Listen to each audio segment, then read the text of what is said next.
Les 12 africaines de Béchou.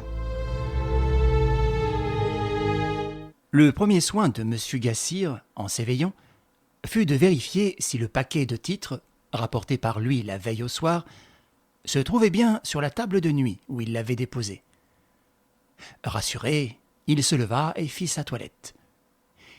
Nicolas Gassir, petit homme gras de corps et maigre de visage, exerçait dans le quartier des Invalides la profession d'homme d'affaires et groupait autour de lui une clientèle de gens sérieux qui lui confiaient leurs économies et auxquels il servait de jolis intérêts grâce à d'heureuses spéculations de bourse et à de secrètes opérations usuraires.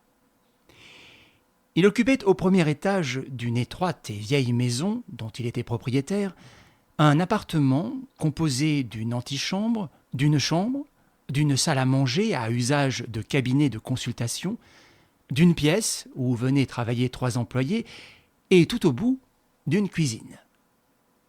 Très économe, il n'avait pas de bonne.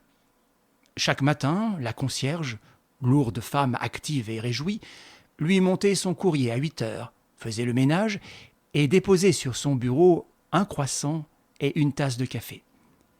Ce matin-là, cette femme repartit à 8h30 et M. Gassir, ainsi que chaque jour, en attendant ses employés, mangea tranquillement, décacheta ses lettres et parcourut son journal. Or, tout à coup, à 9h moins 5 exactement, il crut entendre du bruit dans sa chambre. Se souvenant du paquet de titres qu'il y avait laissé, il s'élança. Le paquet de titres n'y était plus. Et en même temps, la porte de l'antichambre sur le palier se refermait violemment. Il voulut l'ouvrir, mais la serrure ne fonctionnait qu'avec la clé. Et cette clé, M. Gassir l'avait laissée sur son bureau. « Si je vais la chercher, le voleur s'enfuira sans être vu. » M. Gassir ouvrit donc la fenêtre de l'antichambre qui donnait sur la rue.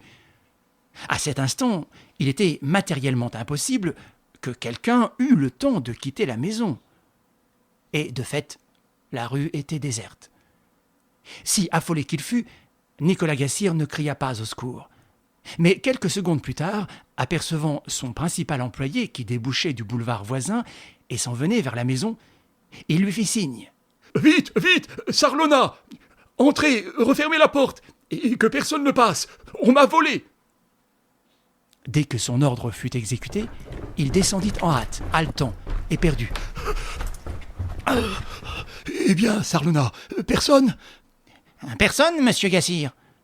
Il courut jusqu'à la loge de la concierge, qui se trouvait entre le bas de l'escalier et une courette obscure. La concierge balayait. « On m'a volé, Madame Alain. Personne n'est venu se cacher ici. »« Mais non, monsieur Gassir !» balbutia la grosse femme ahurie. « Où mettez-vous la clé de mon appartement ?»« Ici, monsieur Gassir, derrière la pendule.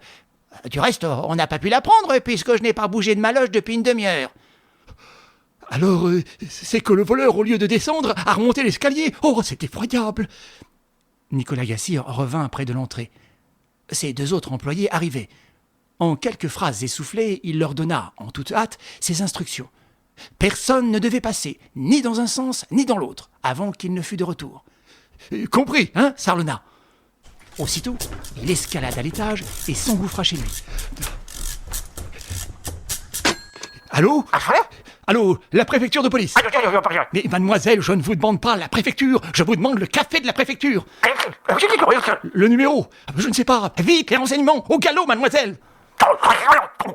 Il réussit enfin à obtenir le patron du café et proféra. L'inspecteur Béchou est là, appelez-le. Tout de suite, au galop, c'est un de mes clients. Pas une seconde à perdre. Allô, l'inspecteur Béchou ?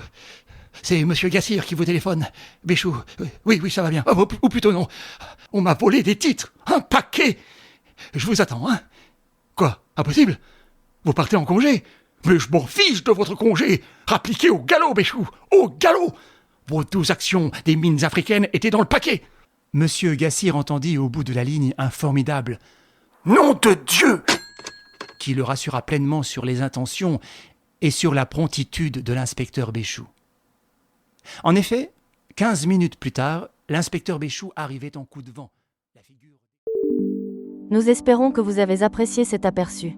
Pour continuer à écouter ce livre audio sur Google Play Livres, utilisez le lien dans la description de la vidéo.